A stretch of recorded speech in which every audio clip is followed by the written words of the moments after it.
Will you help us out, please, Aditi? Of course.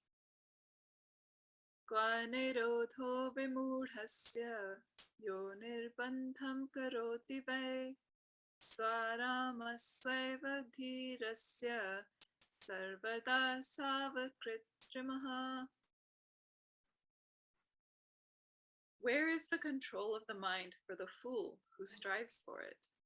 To the wise one who delights in the self, it is indeed spontaneous and perennial. So again, we have to be very careful about this level of the teaching. The woman or man of knowledge is out of control. There is no longer any attempt, any effort, any need to control the mind. The Tibetans have this wonderful term, crazy wisdom, meaning the man or woman of knowledge spontaneously thinks, feels, acts, whatever comes up, with no judgment, with the understanding at a deep level, all is Maya, all is bliss, all is perfect. But.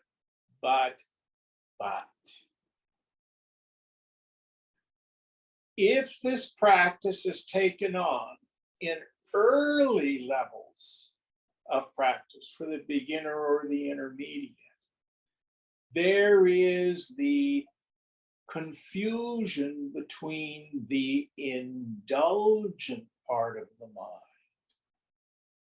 and the intuitive part of the mind. The indulgent part of the mind, the inner 2-year-old. I want to eat ice cream. No, I don't want to eat my vegetables. If we confuse that with the intuition, then we are simply at the effect of our likes and dislikes. And the Neo-Advaitins who read this stuff without going through the entire practice of attaining to Yoga Rudha, then live in a delusion, frankly. And they rationalize suffering. So first, yamas, niyamas, we endeavor to turn the mind away from its habituated negativity towards more positive change of thought.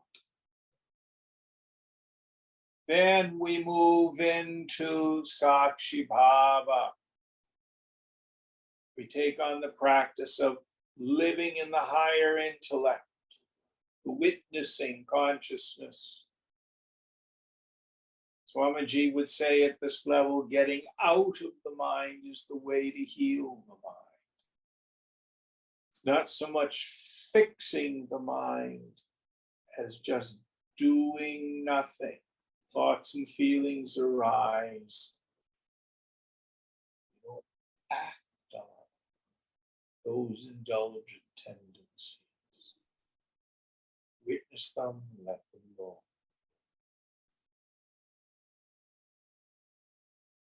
When all the vasanas have been exhausted, that's when steady wisdom dawns on the mind. Shankara says it's like a fruit falling in the palm of your hand. Then we give up control. What mind? All yours.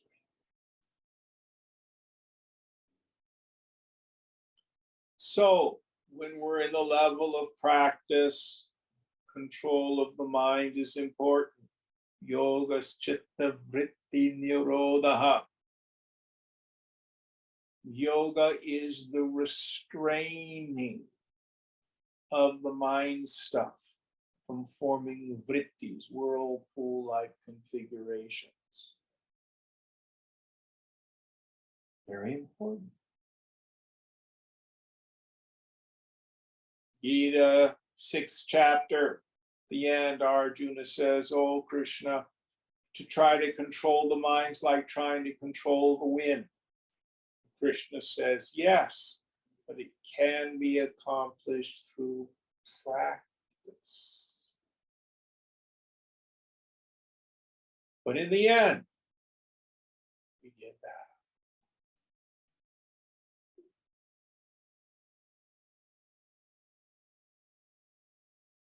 So first, gain mastery over the mind. Then we give that. Any questions about this? When you say mastery over the mind, is it more just like concentration? You can focus the mind on whatever you want. You can let thoughts drop, or do you mean other, like when you say mastery, what other parts do you mean? The entire mastery of the mind. Meaning you are not at the effect of the tyrannizing, compulsive movements of the mind. You can just drop thoughts. Through practice. Okay. Through practice. Right now, if I get triggered, I want to make the world stop triggering me. Mm-hmm. It's a spiritual axiom that if I'm disturbed, no matter the cause, I'm the one with the klesha, the affliction. Mm-hmm. I'm the one with the reactivity. I'm the one with the attachment. I'm the one with the identification. Mm-hmm. Doesn't mean the world and its people are not oftentimes quite wrong. Mm-hmm. But that's not the point. Mm-hmm. So we need to get to the point where everything just passes through. And those triggers cease. Thanks, Jim. I was working with someone on Tuesday, and he's back living in his parents' home. They passed away, with a sister who's a bit wackadoodle. And he starts off, my sister this and my sister that, and she has this problem, and that all started when we were children, and my sister this, my sister that. And I said, stop. You know better. The problem's not your sister. Problem is our compulsive reactivity. Now, at one level, the psychotherapist may say, oh, that's not a safe space. You need to live in a safe place. That's true. But as we ascend, as we unfold more deeply, then we practice in a different way. So there's not just one practice that we do all the time. It depends on where we are. Is that making sense? Mm-hmm. Yep. I can remember back in the 70s when the TM people came to the US. You go to the TM teacher, you pay your $35, you get your mantra. That's it. Done. Yoga's not that simple. Yoga's not that simple. I like to look at it, the yogi needs to carry around her satchel, her bag of tricks. So you need to know what practice to apply depending on your mind state.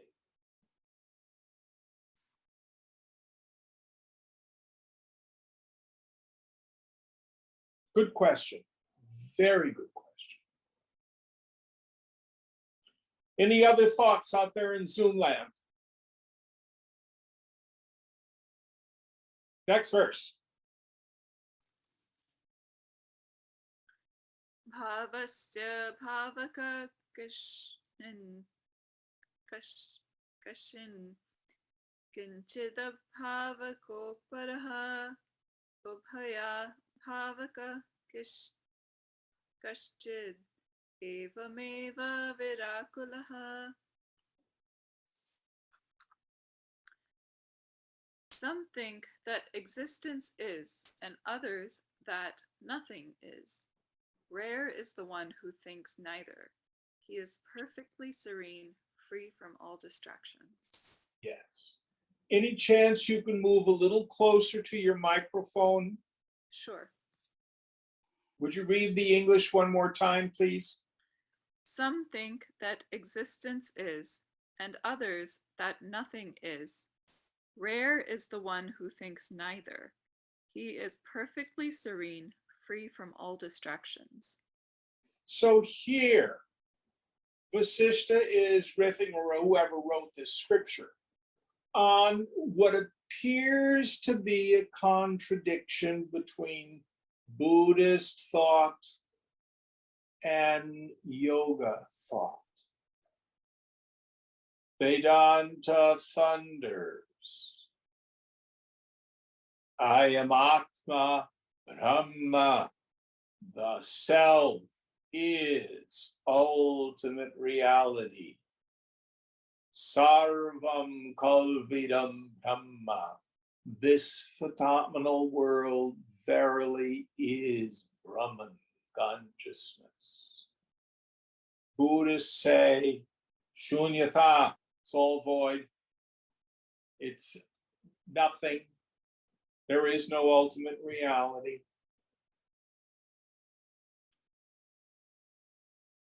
Form is empty, and emptiness is a form.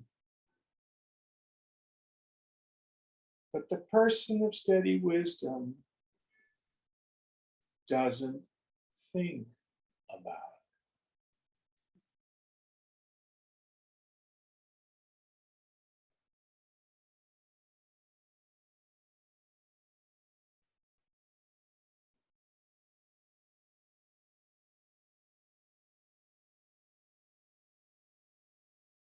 In the end, it's unfigureoutable.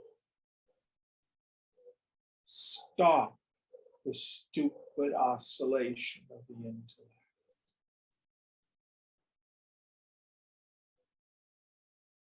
Now, let's back up. Vedanta is frequently described as a non-intellectual path for intellectuals. It's designed for those of us who think a lot, who are analytical, who try to figure stuff out. We don't have anybody out there who's like that, do we? So it's a way of thinking to get us outside of our thinking. I am not anything in the phenomenal universe. I'm not the body. I'm not the prana. I'm not the feelings. I'm not the thoughts. I'm not even the darkness of deep sleep. Guruji, when I negate everything, there's nothing left. Am I nothing? Go there and find out.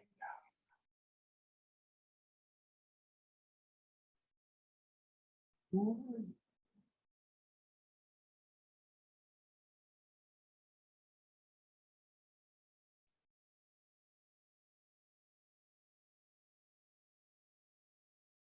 Avyapadesham, go to Padasans. Upadesha means to teach or to talk about. Upadesha, the Sunday rule says Avyapadesha. Untalkable. I just recently heard something. So someone asked Swamiji, what was Swami Tapovanam like?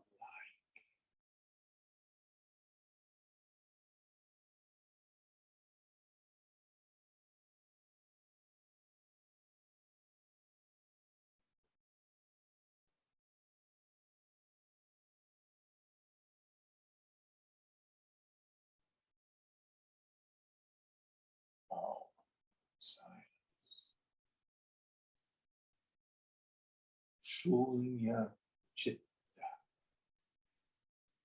Empty. No verbal ends.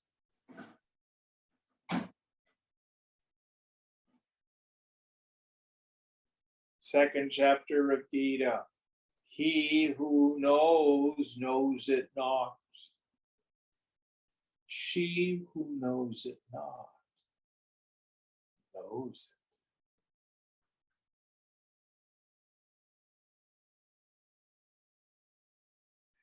it. Is it this or is it that? Is it like this? Is it like that?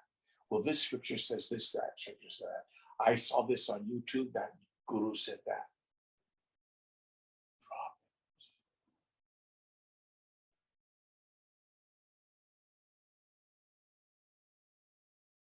it. Unknown.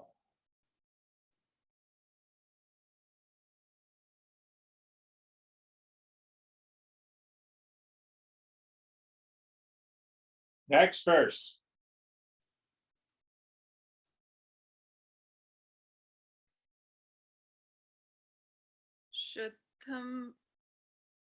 Shuddhamavdavyatmanam bhavayanti kubuddhayah na tu jananti sammoha thyavajaiva manirvrita. Those of dull intellect meditate upon the Atman as pure and one without a second, but they do not realize it. Through delusion, they remain unhappy as long as they live. So the person with a dull intellect keeps trying to achieve, trying to attain.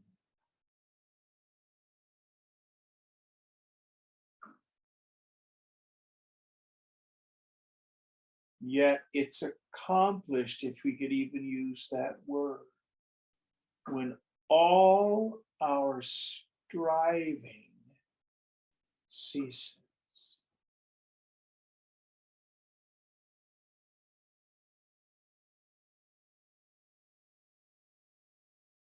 Now, there are long sections in v53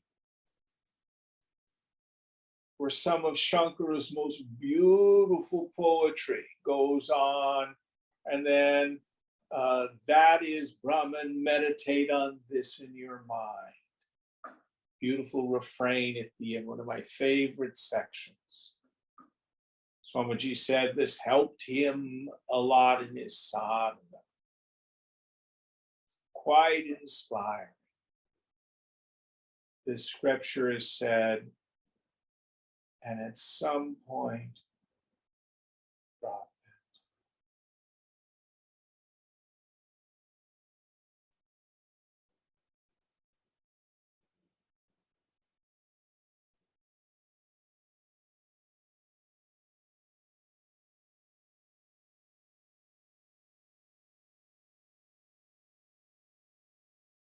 it. Next verse.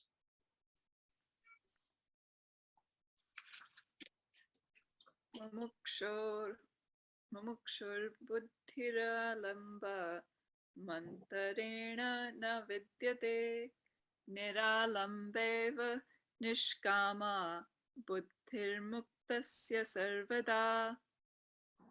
The intellect of one who aspires for liberation cannot function without a supporting object, but the desireless intellect of the liberated one is, indeed, ever without any support in meditation. So as long as you still see yourself as the mumukshu, the seeker after liberation, your mind will need something to get rooted in, get attached to. Your mantra, your scripture study, your murti, or your Ishtadevata, the guru, even subtle practices, viveka, vairagya.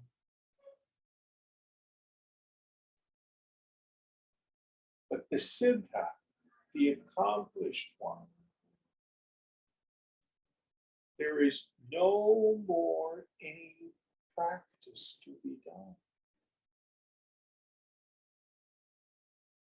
I have a friend talking about the spiritual path who says, well, it's not about finding God, it's the journey. Vedanta says, no.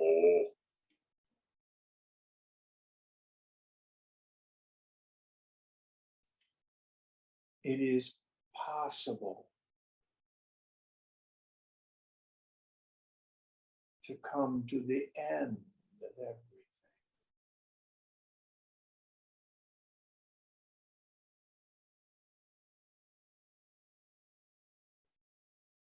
Cross over the ocean of samsara.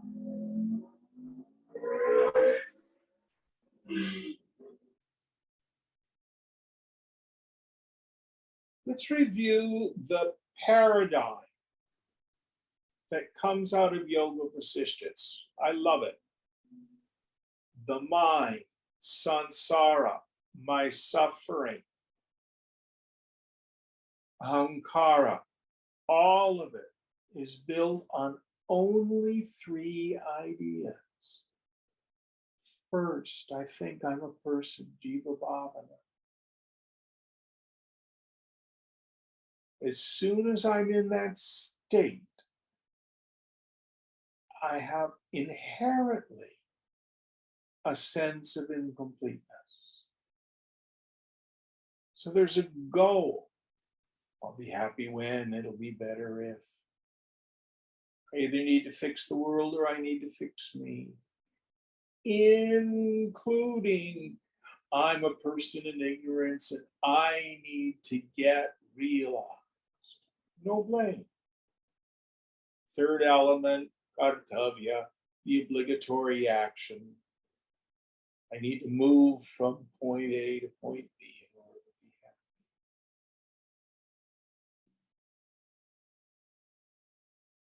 Yoga says, give up trying to resolve the struggles of ego, no matter what they are. Drop those three elements. Actually, you only need to drop one of them, and the other two will fall.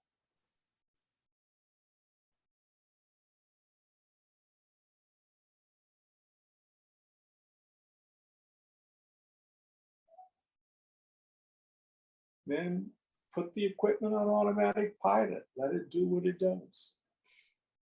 It will live out its prarabdha, getting its allotted dose, joys and sorrows, successes and failures. And when the prarabdha is done, croak. But you have no relationship with the world of name and form. Sanguham, sanguham, sanguham, puna puna, sachidananda rupa, aham mevaham avyaya. Unattached, unattached, unattached am I. Again, of the form of pure existence, pure consciousness, bliss absolute. I am back, immutable.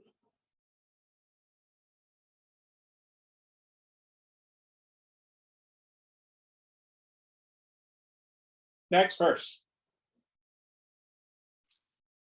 Vishaya dvipino viksha chakita sharanarthinaha vishanti jhatiti krodam nirodhe kagraya siddhe. Encouraging the tigers of sense objects, the frightened ones seeking refuge at once enter the cave of the mind for the attainment of control and concentration.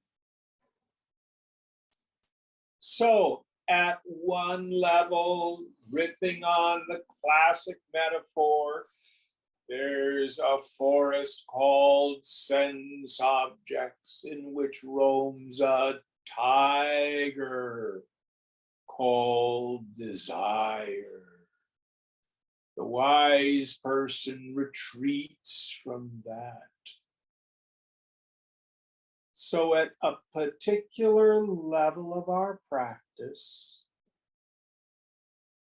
it may be beneficial to withdraw to some degree from the world. So one of the things Yogananda, Paramahansa Yogananda said, he said, ashrams are for weak premies, weak lovers of the Lord. So what does an ashram do for us? We go into a controlled environment. Everybody wears the same. All the guys shave your head. You have no personal possessions. Live in a cell simply. Live a life of prayer, service, and meditation. This is moving into the cave that retreats us from the world of the sense objects. No radios, no newspapers, no cell phones.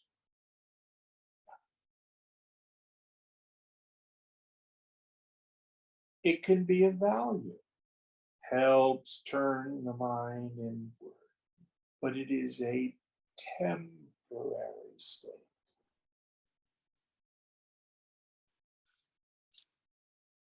Because eventually you return to the world in some form or another. Even if you stay in the ashram, well, so-and-so got elected senior monk and I didn't. It's all still there. I'm going to publish the ashram newspaper. It's my job to take care of the temple. All of the vasanas are still there. So the wise person deals with the attachments and the identifications which are in her mind.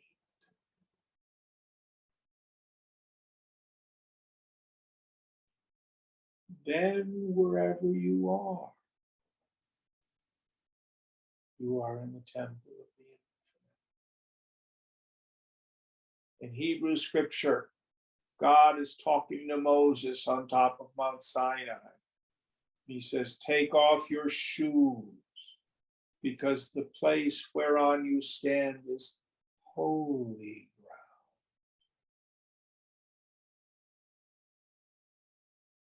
Didn't mean that particular plateau on Mount Sinai was holier than some other place. It means wherever you are is holy ground.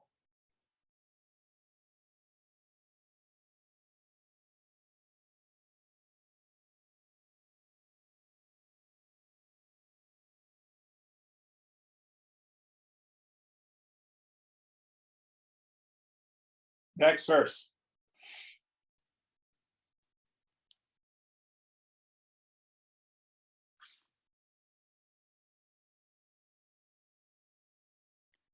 Nirvasanam harim drishtva tushnim vishayadantinaha palante na shaktaste sevante kritachatavaha. Encountering the desireless man-lion, the elephants of sense objects quietly run away, or if unable to run away, serve him like flattering courtiers. So, the man lion. What is it? Narasimha? They just said Harim. Harim. Harim. It's one of the avatars, divine incarnations. So most of the time, wild elephants, they don't, take guff from anybody or anything,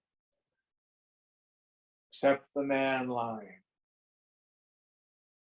They run away or serve it. So, for the woman or man of knowledge, the sense objects have no power.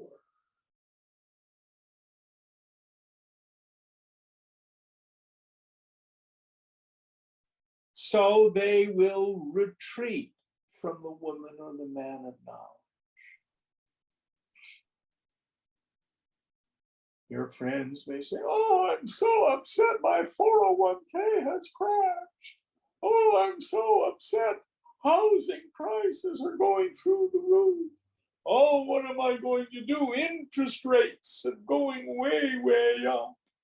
Oh, I'm so upset about politics." For the man or woman of wisdom, it's just like watching a soap opera on TV. Maybe of interest, but it never touches what's real. Then, if the woman or the man of wisdom, it's given them to act in the world.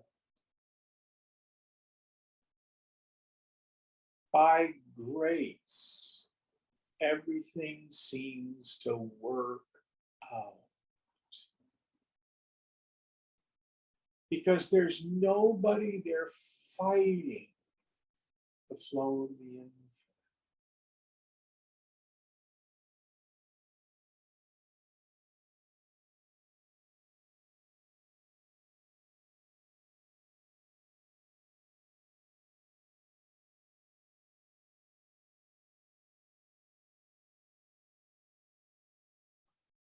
Just from my own experience. So classes are moving along. We have lots of people, silent ways doing very, very well. COVID comes along. All right, Lord. Time for more solitude. And out of the blue, some of my students say, "Do Zoom, Jim. I don't know what Zoom is. We'll get you an iPad." Okay. Push this button. Okay. Hasn't changed much. But a solution out of other people's desires arose.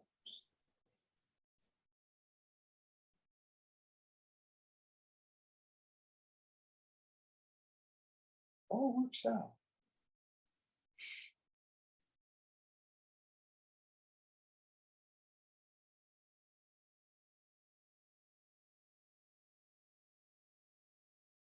Our lives need so much less effort than we think, and certainly no need for stress.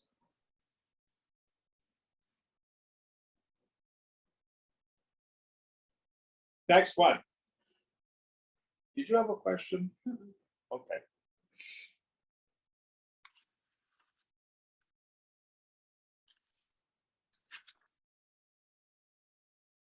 Na mukti karikam dhatte nishaka nishanko yuktamanasaha pashyan shrinvan srishan jigran ashnan aste yatha sukham.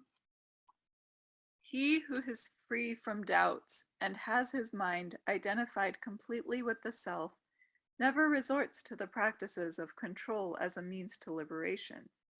Seeing, hearing, touching, smelling, and eating, he lives happily. Yes. So there are those who are yogis of middling intellect, whose serenity is dependent on control of the mind. Those who are fond of samadhi, who avoid the world.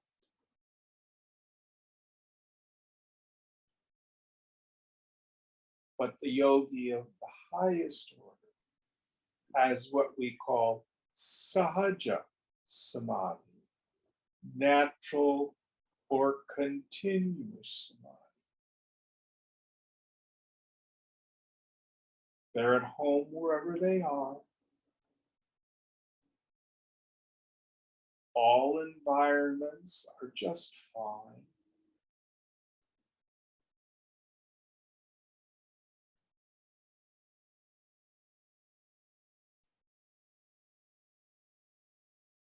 No need to control the world.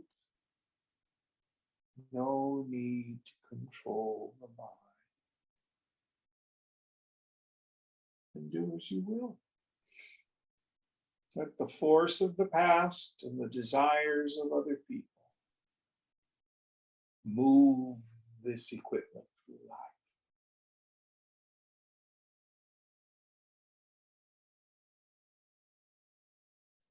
Shankara uses the beautiful example of it's like a leaf being blown in the wind.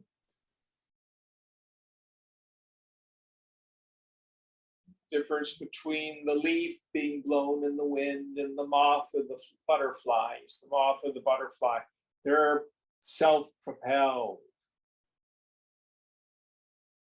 But the dead leaf may move about, but they're not doing anything.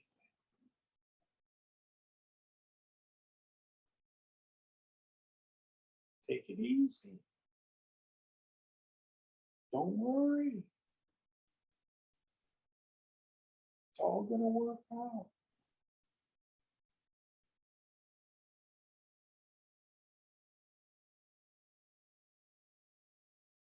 Next one.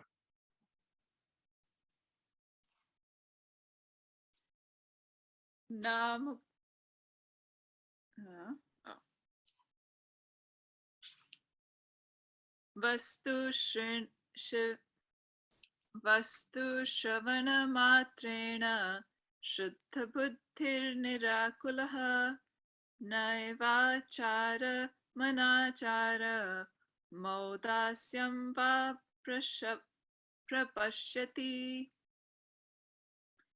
Having established in his pure intellect and having become serene by mere listening to the real, the wise one no more sees what is proper and improper action, or even what is inaction.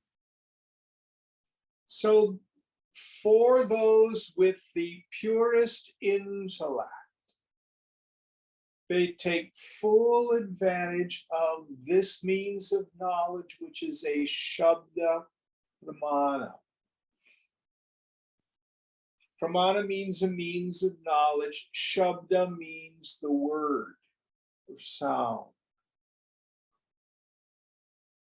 So if your intellect is very, very pure, you're in the presence of the Buddha,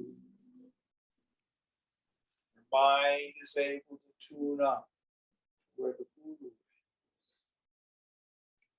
Then you hear the knowledge and your direct experience come together at the same time.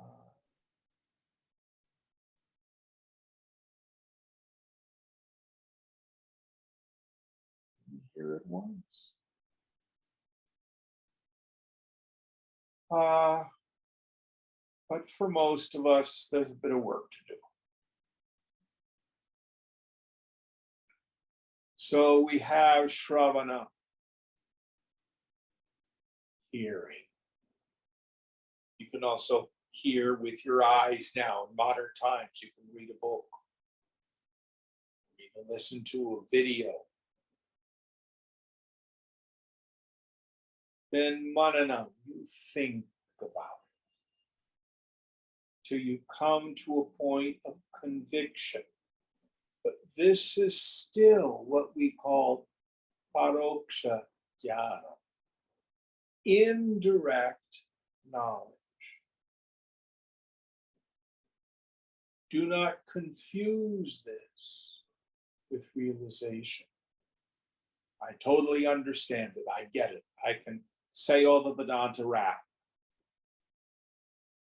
Then comes nididhyasana, long meditation, abhyasa, practice, vairagya, mature renunciation, until we have aparoksha jnana, direct experience.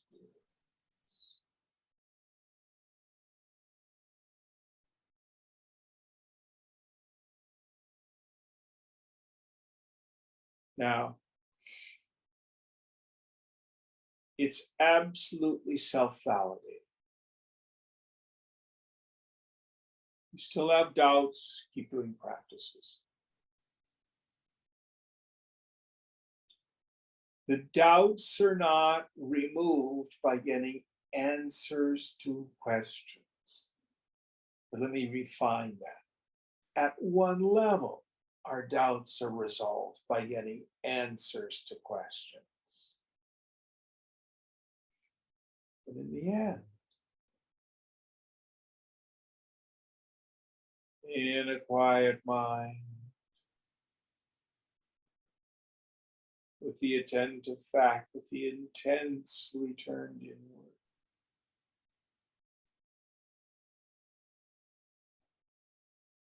and the mind stops.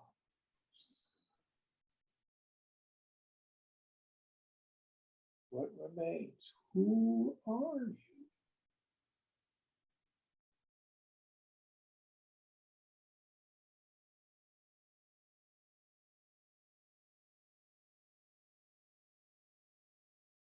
See, there's nothing there. Yet that no thing shines. It's the ground of being, pure awareness. Prajnanam Brahma. Brahman is consciousness.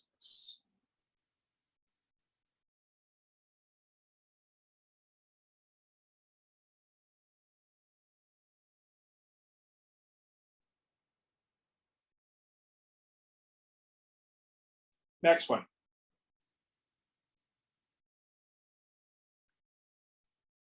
Yada yat kartumayati tada tat kurute shirju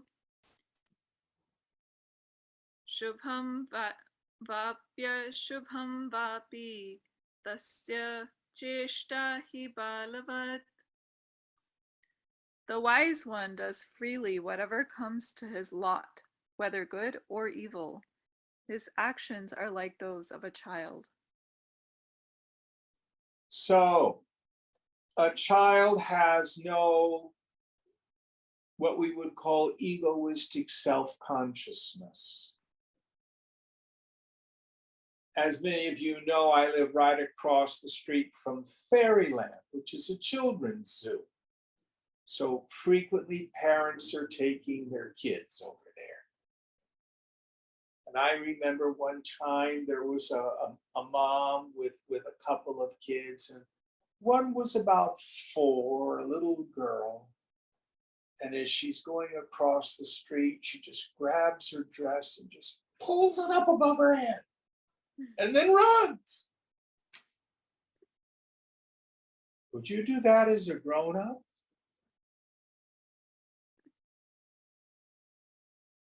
Oh my God, she's exposing herself. We don't think that. And kids have no self-consciousness about that kind of stuff.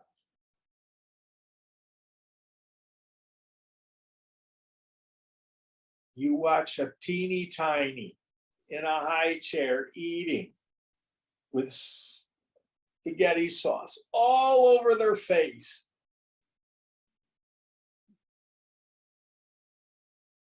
They don't care.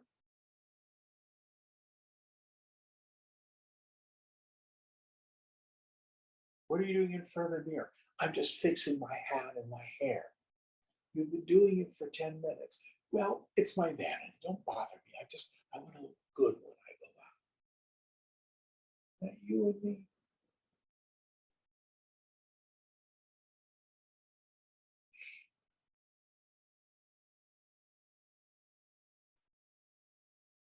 So, the woman or the man of wisdom don't care.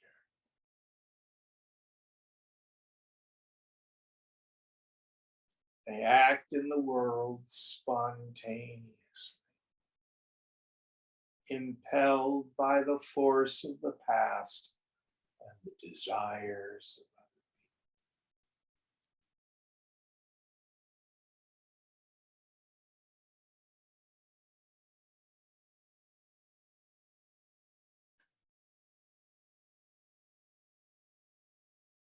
Doesn't mean you and I don't need to master our negative emotions. You have issues with anger, you need to deal with them. Something posted on Facebook this morning from the Chinmaya mission. It was a quote of Swamiji's. He used to say this in some form or another rather frequently.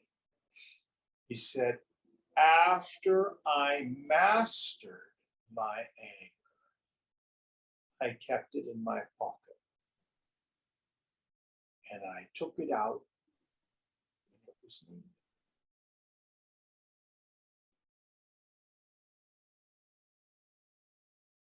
But that's different than saying, this is just who I am, you deal with it.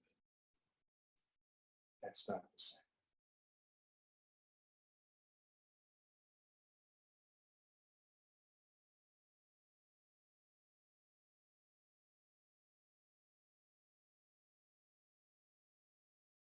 But the woman or man of wisdom has no idea what they're going to say or do from moment to moment.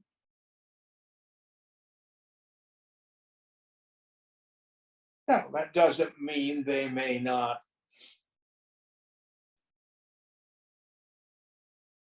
think a bit about what's appropriate for an environment.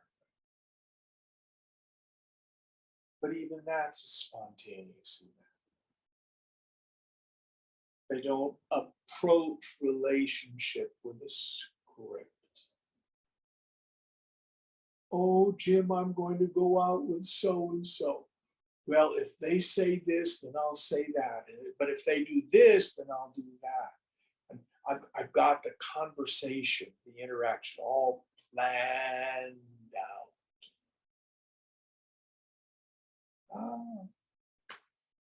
No spontaneity. No spontaneity.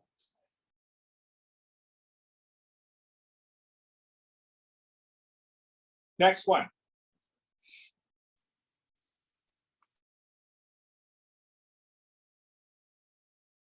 Swatantrayat sukham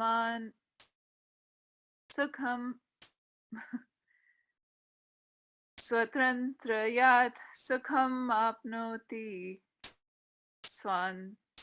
Swantraya labhyate param Swatantrayan nirvrittim gaccheta Swatantrat param padam. Through freedom, one attains happiness. Through freedom, the highest. Through freedom to repose, and through freedom to the supreme state. So, one of the definitions I like of the Jivan Mukta, the liberated while living person, is it's the liberated, the free personality. There's no more, how am I doing? Am I okay? What do they think of me? No.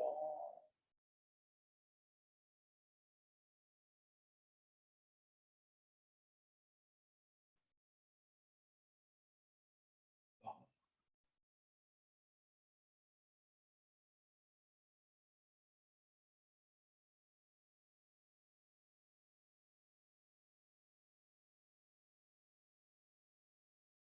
And it's such a relief to have the burden of paranoid self-obsession lifted.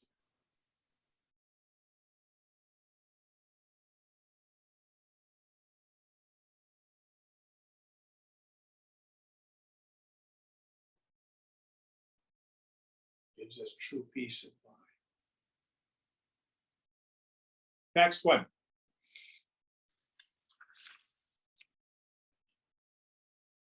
Akartritva bhoktutvam swatmano manyate yada tadakshina bhavantyeva samasta chitta vrittayaha.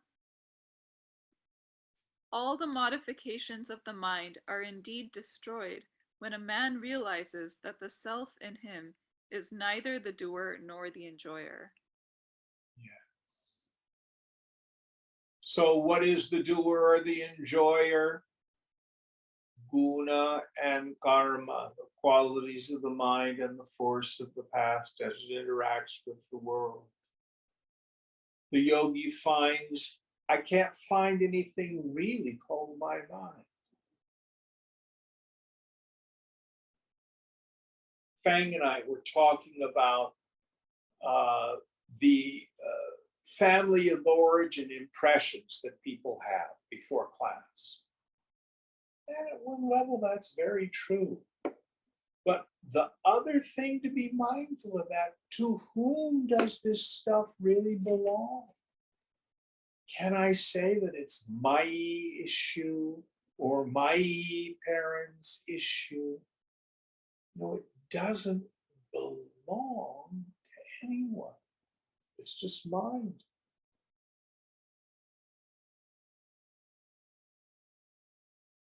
In the end, that's what's the doer. So again, going back to Yoga Vasishta, you can have the practice, I do nothing. I am ever the uninvolved, unattached witness. Prakriti just keeps moving and I watch it. Or you can take on the practice, I do everything. I, the ground of being, consciousness itself. Through my infinite free will, spinning galaxies, causing cells to divide. Both of those are practices that are conducive to liberation. But, if I take on the ego state, I, Jim, do these particular actions and refrain from those. Someone else is doing other stuff. That state is conducive to bondage. Now, the scripture's saying, now in the end, even drop those first two.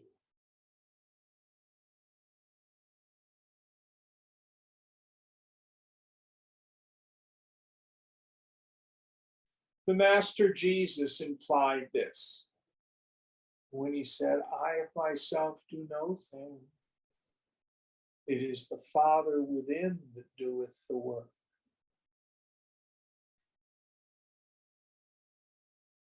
One of my favorite stories in the Christian scripture. Jesus is walking along the road with all his disciples. And it says, a woman with an issue of blood comes up from behind, meaning she had a chronic hemorrhaging. And she touches his robe. And he stops and turns around. Amazing language in the scripture, it says. And he asks, who has touched me? For he had felt power go out of him.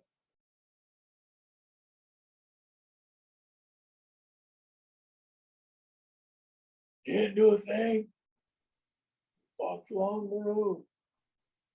But so open, so surrendered, in a full state of the yoga. Someone who had need of healing approached him. We would say in our tradition, Mother Shakti just poured through him, did her work.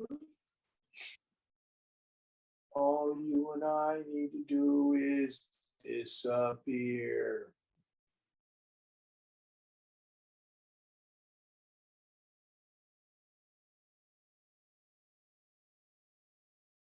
Any thoughts on this?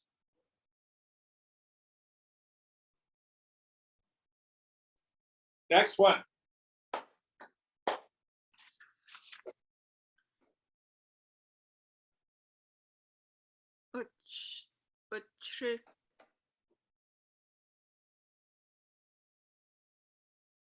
Utrinkalapyakritika sthitirdhirasya rajate natu samspriha chittasya shantirmudhasya kritrima.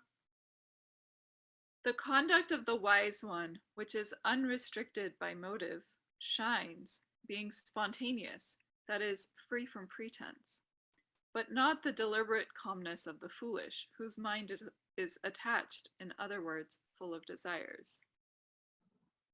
So frequently when one is in a social environment of spiritual people, you can feel people trying to be spiritual. They're all wearing loose pastel colors, smiling, soft spoken. But if you're sensitive, you can feel control, control, control, control, control.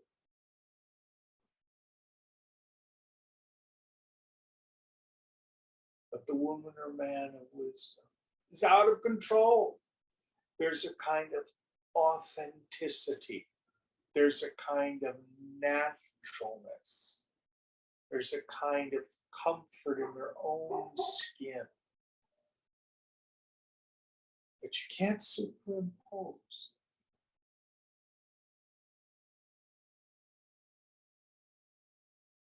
There's a lack of pretension.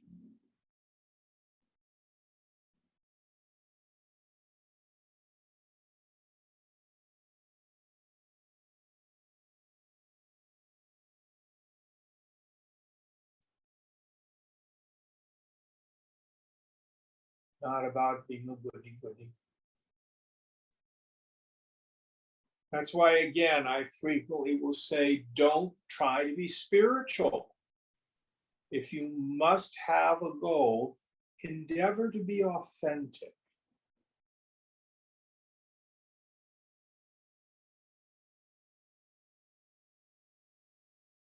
It's far more productive.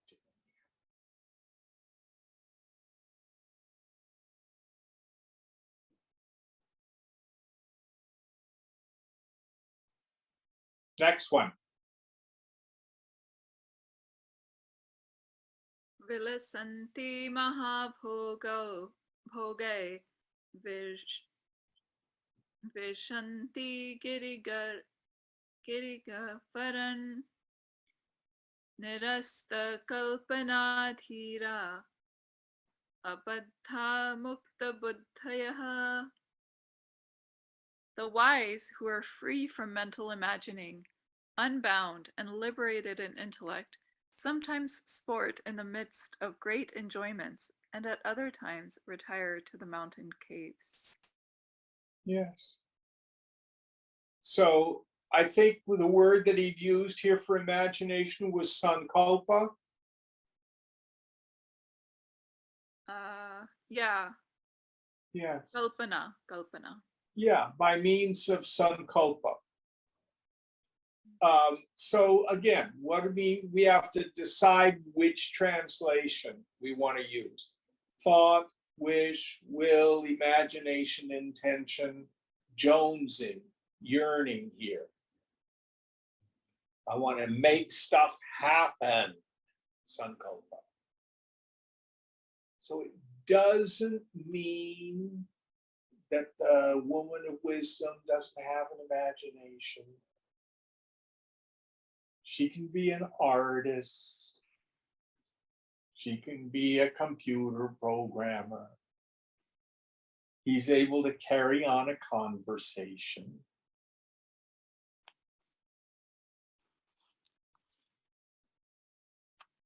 But the idea of trying to make stuff happen because it'll be better if, all that kind of thinking is gone.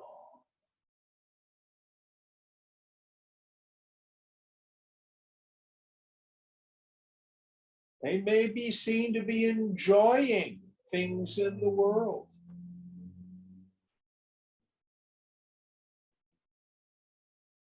When we would have camps with Swamiji, in the evenings there would be what he would call cultural events.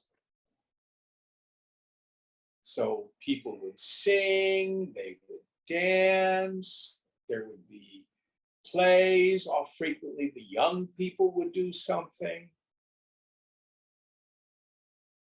He liked the entertainment. He loved watching tennis.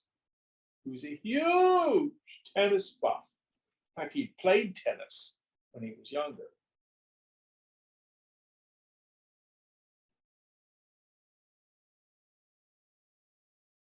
I know there's one story that just drove people nuts.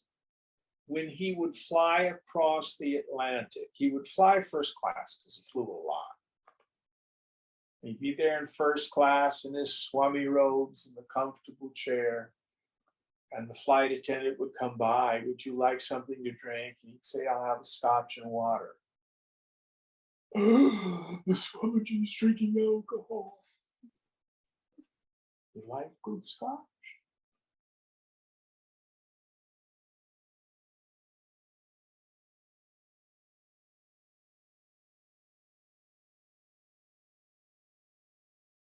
Or high up in the Himalayas,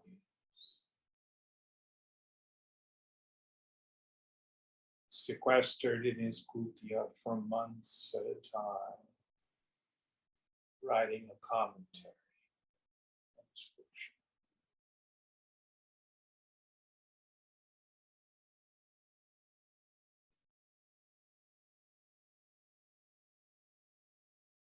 Cannot.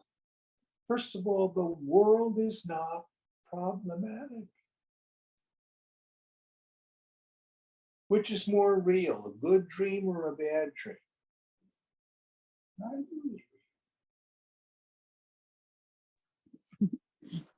is real. How many more verses in this chapter, Aditi?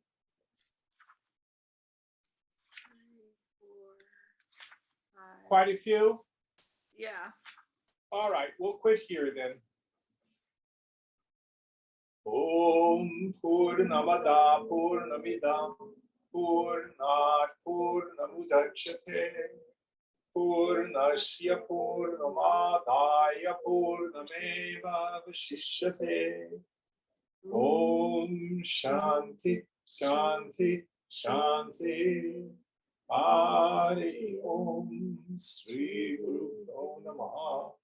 Hari Om.